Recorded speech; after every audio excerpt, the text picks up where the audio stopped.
Today's episode is a subject that everybody needs, regardless of how you're getting pregnant, whether you're getting pregnant with a gestational carrier or you're carrying the pregnancy yourself.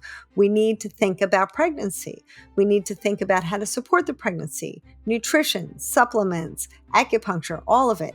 And today we're going to talk about it. I really squeezed in everything I possibly could to help you through the pregnancy, support the pregnancy, through delivery. There's just so much to know and so many things that I've never even thought about. And today, Aimee Raupp is our guest, and she's going to tell us all about these things. So pull up a chair and get your pad of paper and your pen, because this episode is jam-packed full of information.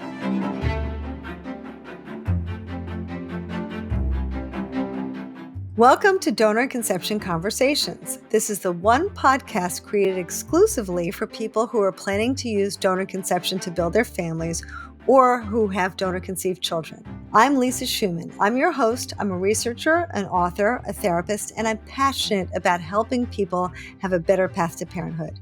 And on today's episode, we have a special guest. Her name is Aimee Raupp. She is a nutritionist and an acupuncturist and a coach and many other things, as you will see. She's a multi-talented woman, and she's going to talk about something that we really haven't spoken much about on this podcast and is really helpful for everyone to know. And that is, how are you going to have a healthy pregnancy? We know that donor conception will give you the best chance of pregnancy possible. And so you're already on the best road possible. But how do you maintain that pregnancy in a way that's going to be helpful to you and your child? And how do you prepare for that pregnancy? And so that's really good information for everybody out there to have. And Aimee will share with us today. She will share her years of expertise and give us some really great insights. So welcome, Aimee. So glad to have you. Thank you so much, Lisa, and thank you for having me, and thank you for doing this work. I think it's such important work for everyone out there going the donor route. So I just really appreciate it, and I appreciate you having me on. Our pleasure. So tell us a little bit about yourself and about what you do to help people plan their pregnancy and how you help them through their pregnancy. Yeah, so I've been in clinical practice now for 2 decades as an acupuncturist and herbalist, doing nutrition, functional medicine work, and all sorts of coaching for women on their path to pregnancy and parenthood. You know, one of my favorite thoughts, especially I think as it applies to this community, is that one part of the conception process, obviously we're using the donor process here, is the egg and the sperm. But another really important piece to this process is the vessel in which you're going to grow that child. For me, that work is just as important, because the internal uterine environment, the internal cellular health of the carrier is just as important and influences that baby's health and also your health and your recovery after pregnancy. So I focus a lot on, of course, nutrition, of course, lifestyle, mental health. I obviously love acupuncture for improving circulation and blood flow, and that really helps the uterus do its job. But we're all about, in Chinese medicine, what we call preparing the palace, which, or the Chinese translation for the word uterus is palace, and it's considered the child's palace. And so regardless of donor or not, the palace is so important to the health of that child. And so I think that's the focus of today's conversation, of how we can keep that palace or your uterine environment as healthy as possible so that your child can grow and thrive and you can bring home, healthy mom, healthy baby. That's always my goal. That's fascinating, Aimee. That's fascinating. So how do you advise people to get started? They're saying, here I am, I've chosen donor conception, or I'm even using a sperm donor. I've got to think for myself or my gestational carrier. Yeah. How do we prepare for the pregnancy?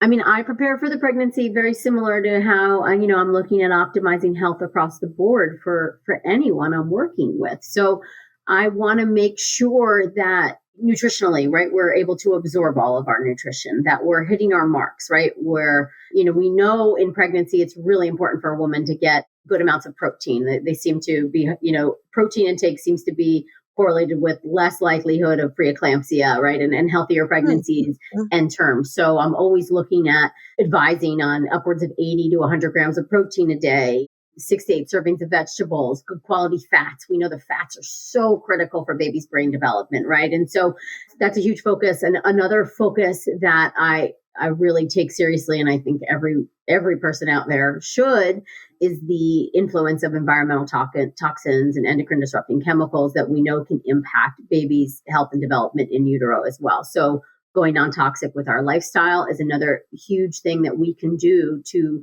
support this pregnancy and support healthy baby coming home. Mm-hmm. The right supplements, of course, which we can get into if you want like the basic high level supplements that I think can support a healthy pregnancy. And also, I'm always thinking too, healthy postpartum as well, because we really want you to have all the energy you need to manage a newborn, right? Regardless. Absolutely. So can we start at the beginning? Because Yeah. I don't think everyone here knows, what does a healthy fat look like? What does that mean? You're saying it's so important for babies' brain development. What does that mean? Think avocado, think nuts, think seeds, think olive oil, avocado oil, coconut oil, ghee, butter, good quality butter. If you can digest dairy, that's great. So those are really my like favorite good quality fats. And I want to aim for, the equivalent of like half of an avocado a day and a few teaspoons of nuts and seeds a day. That would really give us good Right. plenty fat. I like, again, cooking with the good quality fats too. We know, well, research shows us too that eating our vegetables that are cooked in good quality fats, we tend to get more out of them. I think the fat helps us improve the digestion. Great. Another thing that I'll focus on a lot with from a baby's brain development perspective, and also to regulate inflammation in the woman's body carrying the pregnancy, is enough fish oil. So you could eat salmon on a regular basis. That's great. Good quality fish, wild caught fish, but also taking a good quality fish oil supplement that gives you upwards of 1,000 to 2,000 total between the EPA and DHA is another great way to, again, amplify the fat intake and the benefits of those healthy essential fatty acids for you and for baby. So if someone were to say, okay, I can eat salmon, for example, I'm assuming you would say that maybe things like tuna or things that have high mercury might not be as good, right? Yeah, and with tuna, you want to check too of like the smaller the fish, the better. So not all tuna is high mercury. You go with the skipjack and the low mercury tunas, which there's great companies out there. Wild Planet's one of my favorites. They only use the small tuna. But still, I would still put it at like 1 can of tuna a week, right? And then as much salmon as you want in a week, cod. There's a great website. It's run through Monterey Bay Aquarium. It's called Seafood Watch. And so wherever you live, you can go and you can see the seafood in your area and it's all tested. Like they test for mercury and other toxins. So you can see, in my area, I could do actually farm raised cod because it's been tested and it's shown. So it doesn't always have to be wild caught. And the information around fish is always changing because obviously our seas are always changing and pollutants and things of that nature. So I love to direct people to the Monterey Bay Aquarium, it's Seafood Watch site. And that way it's like a PDF that you can download. You can put it in your, or take a picture of it in your phone and then go to Whole Foods or wherever you're going to go and buy your fish and, find the best fish in your area. And you want to aim for about like 8 to 10 servings of fish a week is my recommendation. Wow. That's a lot. And why do you say that it's better to have wild rather than farm raised? Well, it depends. It's like, how are they raising them? With what nutrition are they giving them? How much are they mimicking what's happening in their natural environment? Are they testing the water? What kind of food are they giving them?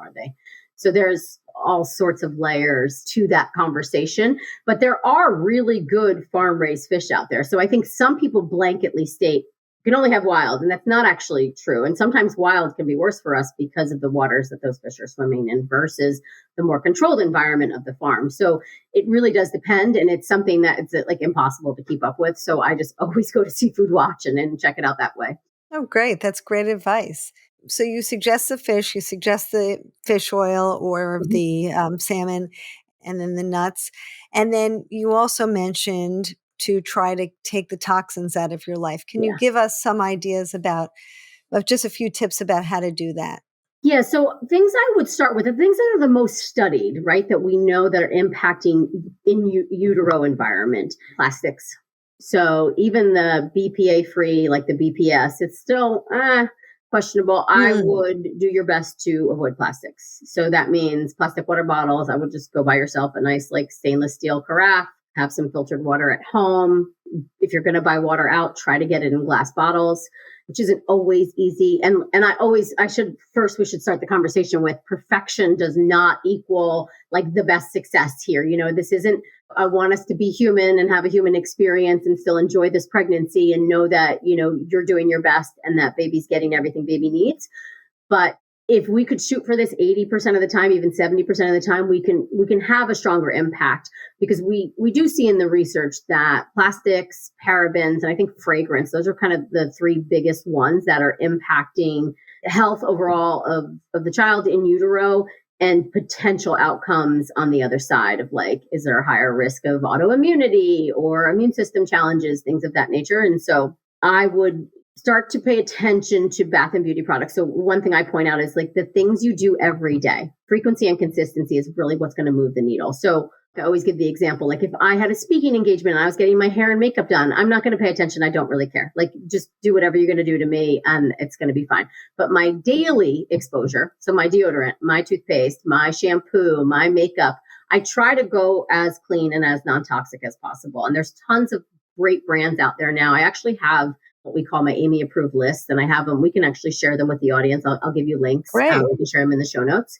because we've taken the guesswork out of you. But there's lots of great brands out there now that take the guesswork out of it for you and are avoiding there's 12 toxins that, you know, we could kind of get into. But I think parabens are a big one. The phthalates are another thing to look at. Fragrance is another thing to look at. And so trying to just make the shift of things that you're using in your home or on your body on a daily basis. And then to also think about that on the other side when baby is here. What kind of mattress are you going to put in the crib? What kind of rug that's emitting VOCs? And it can get pretty hairy, if you will, but just trying to make more conscious choices and thinking about the overall toxin exposure is a very important decision.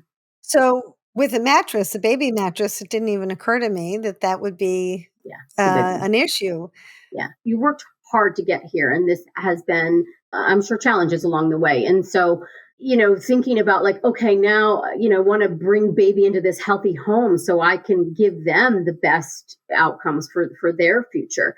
And we just do see high correlations between these environmental toxins and autoimmunity in particular. I wrote an entire book about it. It's all about autoimmune diseases, and it's called Body Belief. And it's since the 1980s, we've introduced over 100 chemicals to our environment. And that same time frame, the 80s, the incidence of autoimmunity has quadrupled, affecting women 75% more than men. And so it's just, there's a lot that we're exposed to on a daily basis. And someone asked me recently too, like, what do I think is the lowest hanging fruit that would move the needle the most when it comes to healthy pregnancy and healthy lifestyle for your child? And I do think it's managing the environmental toxins. And I also think that plays a role with organic foods and, you know, the choices we're making there too, because we also know that glyphosate, you know, which is our most sprayed pesticide, has a lot of impact as well on the immune system and the health of the pregnancy and baby. So you would recommend, I guess, that there's a certain amount of fruits and vegetables along with that? Yeah. Fruits and vegetables. I like to see 6 to 8 servings a day, which is not easy, especially in early pregnancy when you don't feel so good. So there's sneaky ways, I say, to get it in. You know, you could make a smoothie. You could get one of those like superfood greens powders. You know, there's some great brands out there now. Look for organic, and they're usually mixed with fruit and vegetables all in there. Like a scoop of that is usually about 3 servings of vegetables a day. But I think when you look at your plate every day, you should think about where's my protein. So we want like about a hand the size of your palm. That's about 3 ounces. We want about 3 ounces of protein. Ideally, a good quality protein. If it's meat, if it's grass fed, it's organic. If it's fish, you know, we've kind of covered that already. Then the bulk of the plate should be the veg, right? I want like almost 2/3 of that plate to be veg, and then some fat. And of course, 1 to 2 servings of fruit. I think we watch the high sugared fruits, especially later in pregnancy, especially, depending on, I think, the woman's age and more predisposition towards preeclampsia or any gestational diabetes, anything like that. So then we would kind of manage the high sugared fruits. But I definitely think fruits, apples, pears, berries play a really great role in your everyday. And they're also loaded with antioxidants. Our antioxidants are what's going to fight off any of those inflammatory systemic issues that are going on inside the body that could lead to poor outcomes. That's great. That's great. I hope everybody's listening and taking notes because this is terrific advice, terrific advice. And what do? You mentioned earlier, and I've had this, and I'm sure you have too, where, people say to me, Lisa, I can't even barely get a cracker down my throat. How am I going to do all this? So one thing that will really, convey to our clients is that in the first 6 to 8 weeks of pregnancy, until that placenta is completely formed, baby is living off of the reserves in your body prior to getting pregnant. So that's where the preconception, even if you're going the donor route, either way, is still important. So you're preparing for pregnancy. So considering, if you're heading into a transfer, that, maybe 1 to 2 months prior, you're really focusing on what we're talking about, getting that 80 grams of protein, 6 to 8 servings of vegetables, doing the best you can to really prepare for that pregnancy. Then once you're pregnant, that's when, okay, you focus on calories more than anything else. And I would get sneaky, similar to how we have to do with toddlers. We got to sneak veggies into their life. So make a smoothie. I have like a sneaky mac and cheese recipe where I steam like zucchini. I do it still with my little one, zucchini and sweet potato, and I puree it. I still use the Biaba food maker, and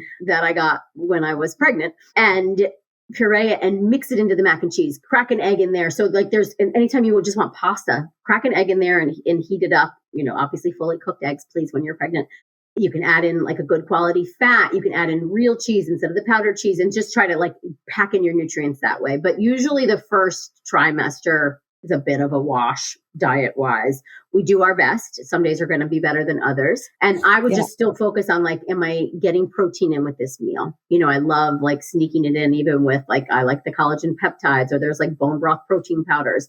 I'll add that to like smoothies, or, I have pregnant women all the time where I'm like, okay, they're like, I can just get tea down. I'm like, okay, so add some of the collagen peptides. That gives you 10 grams of protein in that cup of tea, dissolves, it's tasteless. And so I think there's ways around it. And then once we hit the second trimester, I feel like we can really get into our groove and then carry it through for the rest of the pregnancy. Because people worry about that, right? Because this first trimester is so important for brain development, as you said, and for everything else, right? This is the beginning. And so people worry, oh my God, this is the time where I feel the worst. Yeah. And this is the time that's the most important to the pregnancy. How am I going to do that? So how do people not worry and get so stressed out about that? Well, I think at the minimum, still try to still get in your prenatal with a good quality, I prefer methylfolate over folic acid and fish oil. Like if those can be the two things that you make sure you get in every day. Okay, that's great.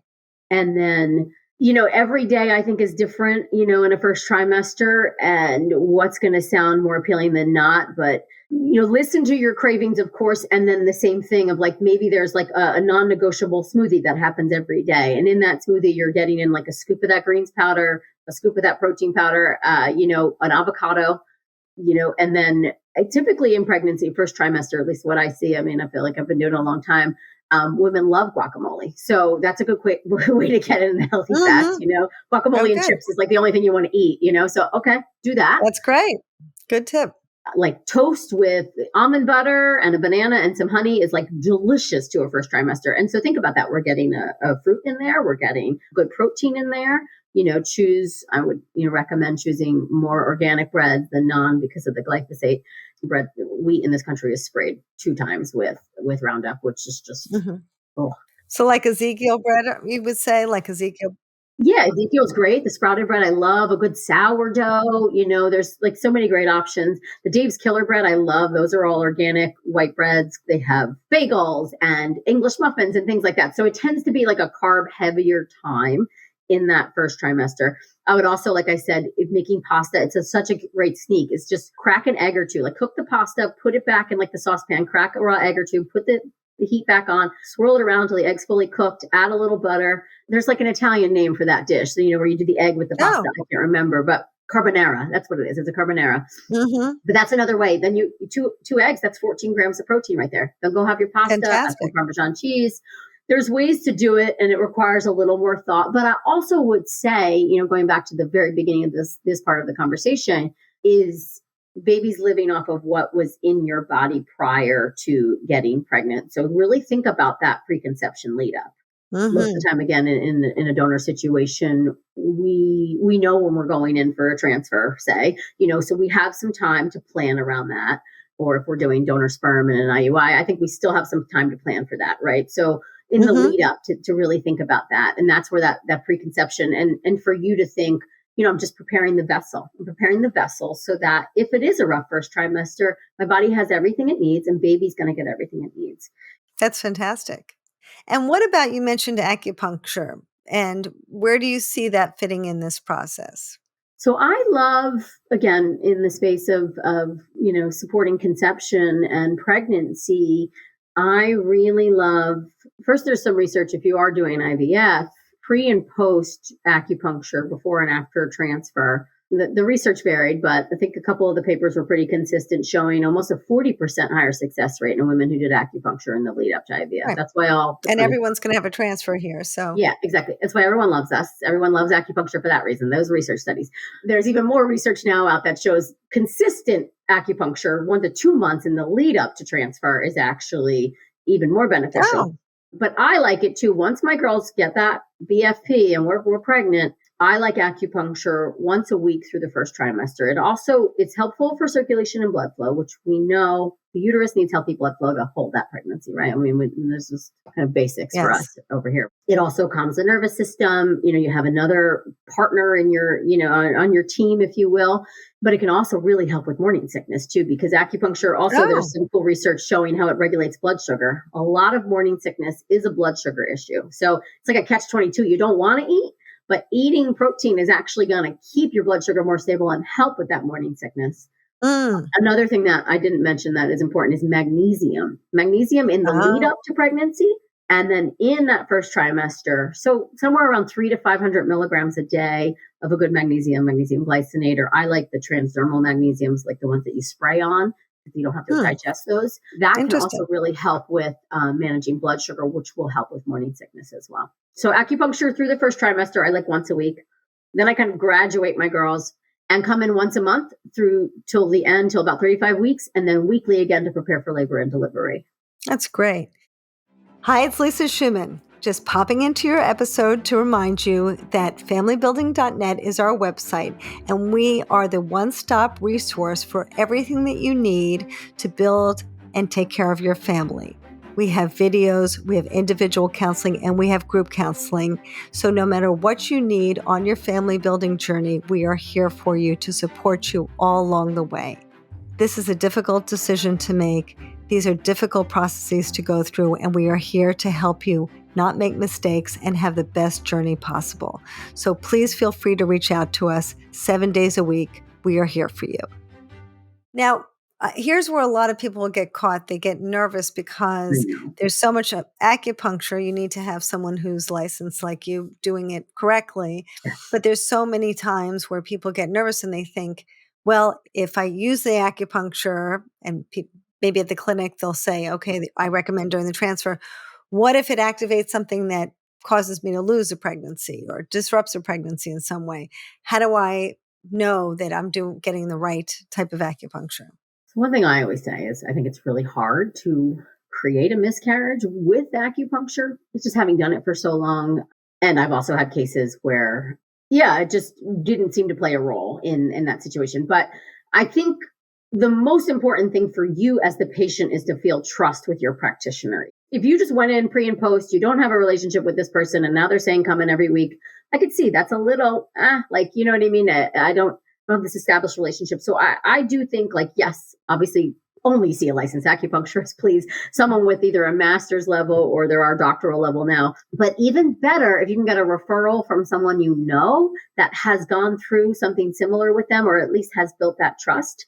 And any of us that treat in pregnancy, first of all, like in our liability insurance, our malpractice insurance, we have to certify that we've taken continuing education courses around treating pregnant women. And these courses are taught by nurse practitioner midwives, people that also have incorporated acupuncture, but there's very clear contraindicated points for pregnancy. And so you do want to know that someone has treated pregnancy before and feels really confident and has done the continuing education in it. So like if they're talking to you like I am, and they're talking to you about nutrition and they're talking to you about supplements, and they also really understand the process that you've just gone through to get to baby, I think then they're probably safe practitioners for you to get acupuncture with. But I also will say, I think the mental emotional piece is so important. And if it feels scary to you and you're worried, then don't go every week. It's okay. I don't think it's going to make or break a pregnancy, but I think it can help support your pregnancy. Do what feels good to you too. But I know you're here and obviously you want to do anything to get to that healthy baby in your arms, right? And so,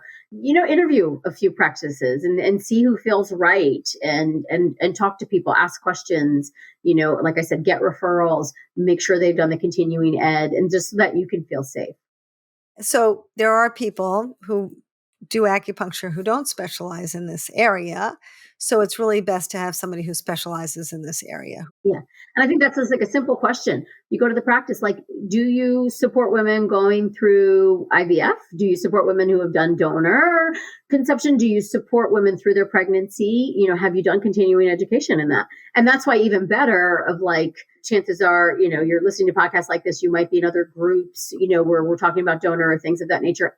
Just ask. Who has a good acupuncturist in this area? Everybody has one, these days. And so get referrals. I think that's the best way to kind of already go in trusting. That's terrific. So do you use the kind of traditional acupuncture? Or do you put those things on your ears? I'm a traditional Chinese medicine practitioner.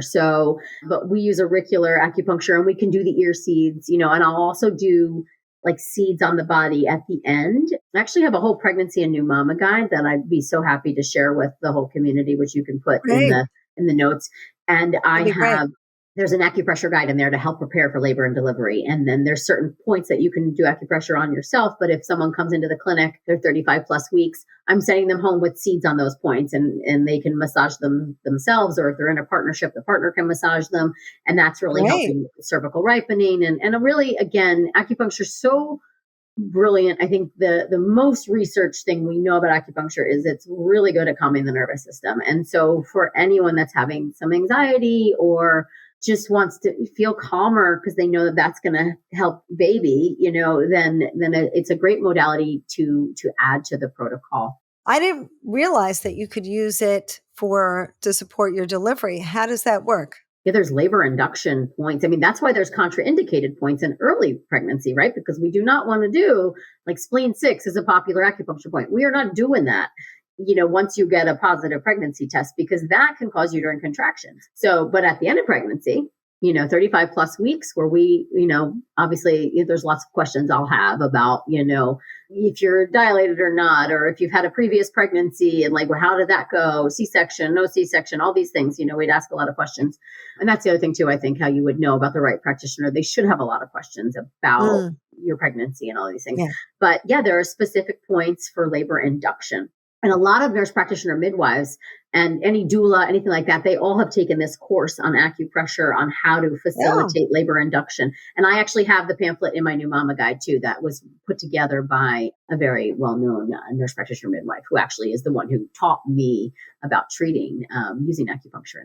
That's fantastic. So you can use the acupuncture. And so if someone said, what's the benefit? So I want to plan that with an acupuncturist or with a doula or somebody for myself, for my gestational carrier. How do you go about doing that? What does that look like? Do they start during, in the hospital? Do they start before? They start before. So around like 35 weeks is what I recommend coming back in for weekly. And I have a lot of gestational carriers and I just help them find like that. I'll support with any of my girls going through the process. We find them acupuncturists. I kind of interview them for them and then we kind of get them set up with a protocol. But yeah, around 35 weeks. And then you're going weekly and they're using points to help. Like the first goal is cervical ripening. Obviously, we need the cervix ripened, ready to open, then to start inducing labor, right? Some girls will come to us and they're like, I would like to have this baby next week. And I'm like, that's not really how it works. You know? Schedule a C-section then, Yeah, because make an I'm not the appointment. girl. Yeah. That's not my expertise, but we'll recommend certain supplements to help with cervical ripening and certain lifestyle, like eating dates, which actually does help. Eating primrose oil can Oh, help with cervical ripening. There's perineal massages. There's all sorts of things that you could be doing. And then the acupuncture is a nice added benefit.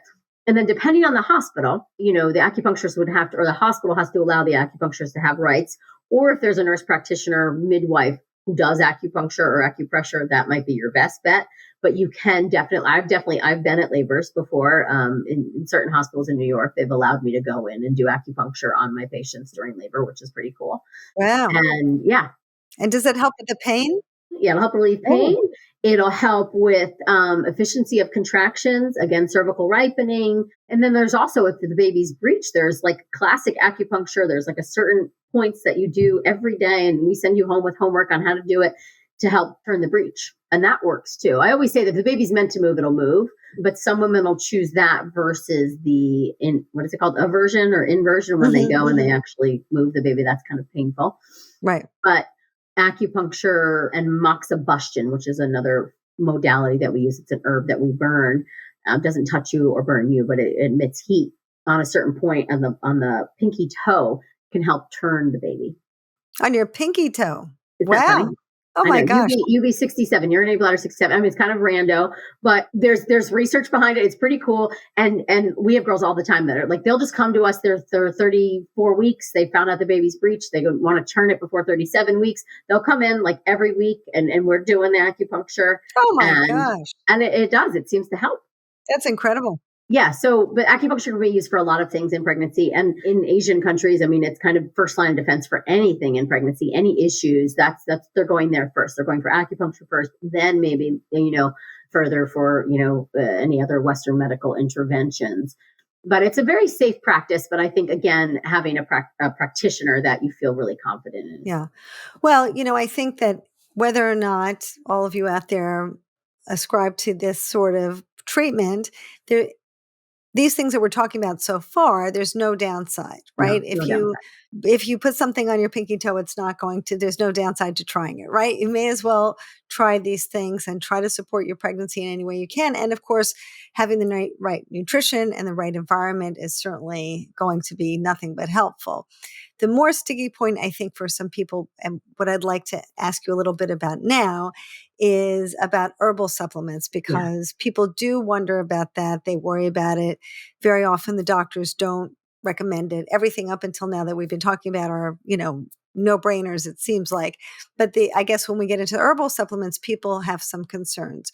So what do you usually say to people about herbal supplements and maybe preparing for the pregnancy or supporting the pregnancy or delivery?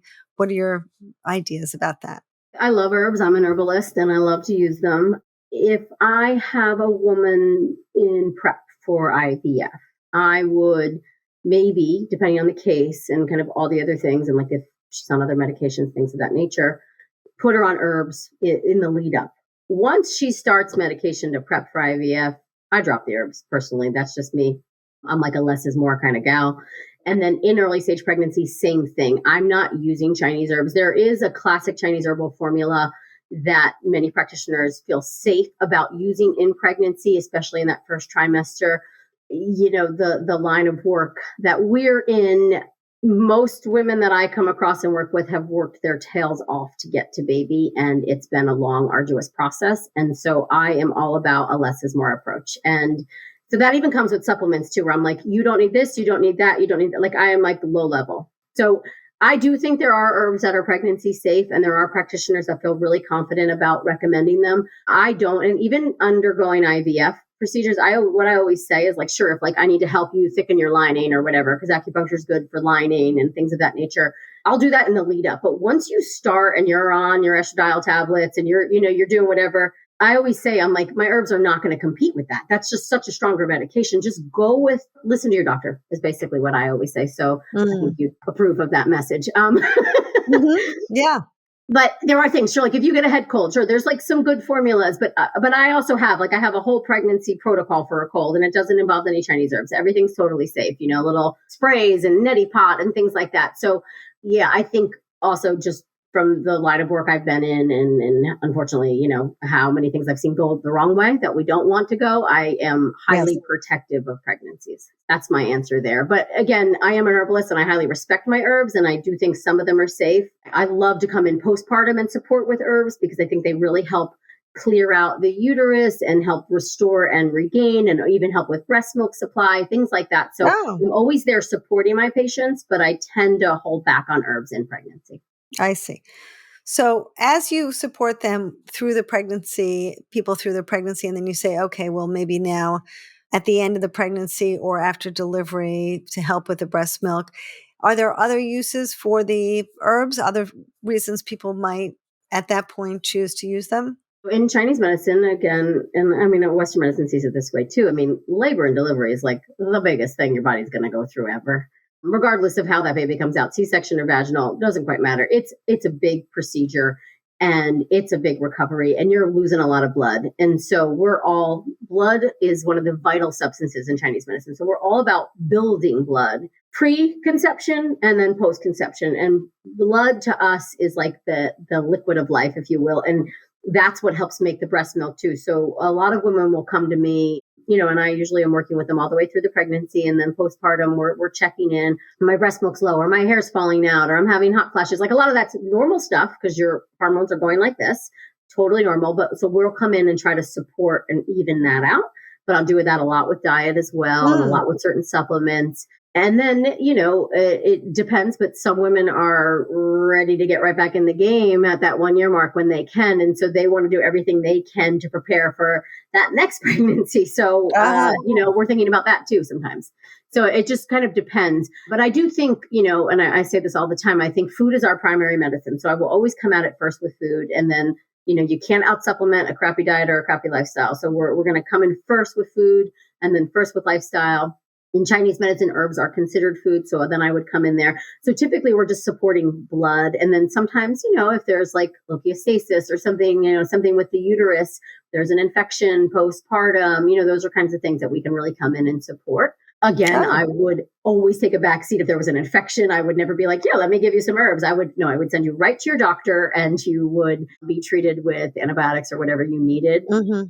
There can be a lot of secondary challenges to untreated uterine infections postpartum. And so stuff like that, I'm always on the lookout for things like that, and getting my patients the right care. That sounds great. I mean, that's so helpful. I think more and more people are listening to things. I saw this morning somebody on, I don't know, the internet was saying how you can use like ginger and garlic and cider vinegar if you have a cold. You put these things, or paprika or whatever.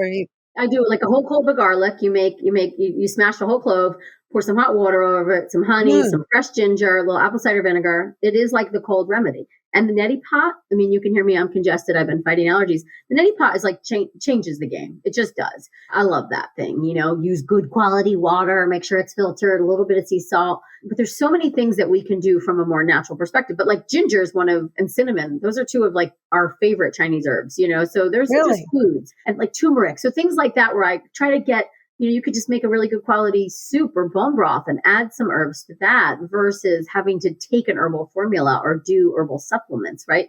Again, going back to like kitchen cabinet medicine or something like that, I think. Mm-hmm, mm-hmm.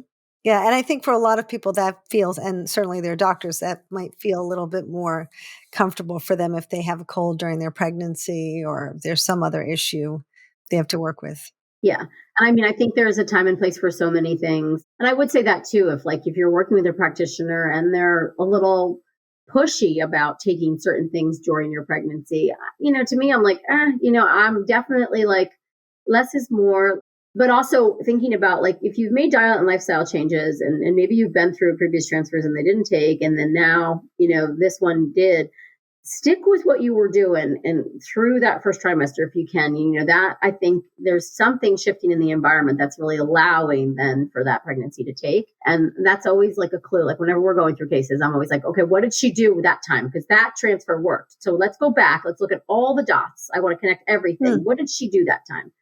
And you believe it or not, you find something in there, Interesting. So I'm like a detective, I love it. That's great. That's great. The pregnancy is the big show, and it's so important, no matter how you got there, that like your vessel does impact the growth and development of that child. And that's the most important piece, I think, right? We want to bring home healthy children into a healthy home, and however you get there.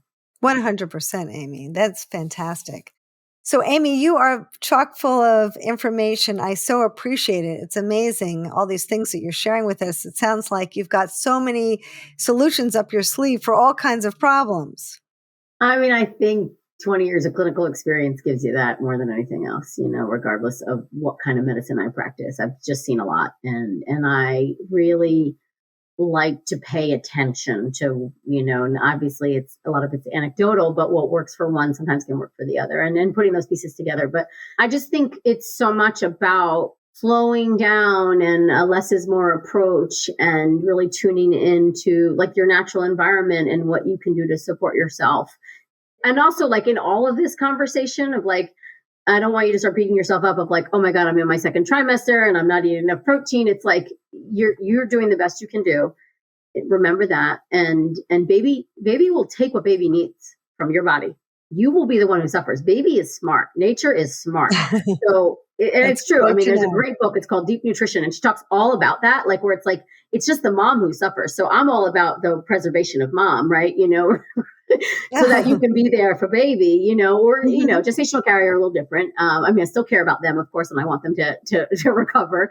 But the baby's going to take what they need. In this book, Deep Nutrition, too, it's like if the baby needs calcium, they'll take it from your bones, but you want to, if baby needs fat, they take it from your brain. So, but you want to then be able to support yourself and recover. And also, again, nature's smart, your body is smart. Remember, you're doing the best you can do. And, I think you can always heal and recover. It's great to know. Well, you're a wealth of information, Aimee. I feel like I could talk to you about so many things all day, but we do have to wind down. I really appreciate all this information. I'm sure everybody out there really appreciates it. This is really eye-opening and really helpful. So thank you so much. Is there anything else that we should share with the visitors that we haven't covered? No, I think what we'll do is I'll give you the approved Bath and Beauty product list, and then the pregnancy and new mama guide. And I think there's such great resources for you. And then you guys can dig in deeper from there. But I think those are good places to start. And even in the pregnancy new mama guide, I have recommendations for my favorite books of like diet during pregnancy, feeding baby, like all that stuff. I have so many resources in there. And I also have a whole registry in the pregnancy new mama guide where we break down like the best non-toxic paints, the best non-toxic mattresses, cribs, all that stuff. So yeah, it's something I take really seriously. And again, I've been doing it for a long time, so it's easy to make the resource and just have it available to everybody. So I think that's the next thing for everybody listening. That's fantastic. Well, thank you so much, Aimee. We will definitely put that information out there. And you also have a book out that we can reference, and I'd love to put that on my book list so everyone can access that. That way you can get more of Aimee's information. She's got this wealth of information in so many areas, and I hope you check out all her resources. Where can people find you, Aimee? My website is pretty easy, aimeeraupp.com. Very active on Instagram as well, and have lots of followers there, and just love supporting the community there. So that's another great place to find me. And the handle is just my name again, Aimee Raupp. And then I'm also active on TikTok. I think that's Aimee Raupp Fertility. And how do you spell that for everyone? AIMEE RAUPP. So 2 P's as in Peter Pan, as my mother would say. Terrific. Well, thank you so much for coming today. I really appreciate having you. And for all of you out there, I hope you really take advantage of this resource. Everyone out there who's moving down this path is going to have to think about these things because they're going to be pregnant and going to have hopefully the most healthy pregnancy possible. So these are really important things to think about. And I'm really glad to have Aimee here to share with us today. So please subscribe because that's how we keep going. And if you like this podcast, please let us know. And certainly feel free to reach out to me at familybuilding.net anytime. I'm always happy to help. The next morning, we would look at the eggs and determine which of those are fertilized. We would find that there would be 2 nuclei, as you remember from high school biology. that signals that the egg has been fertilized. And now we would move those fertilized eggs to new culture.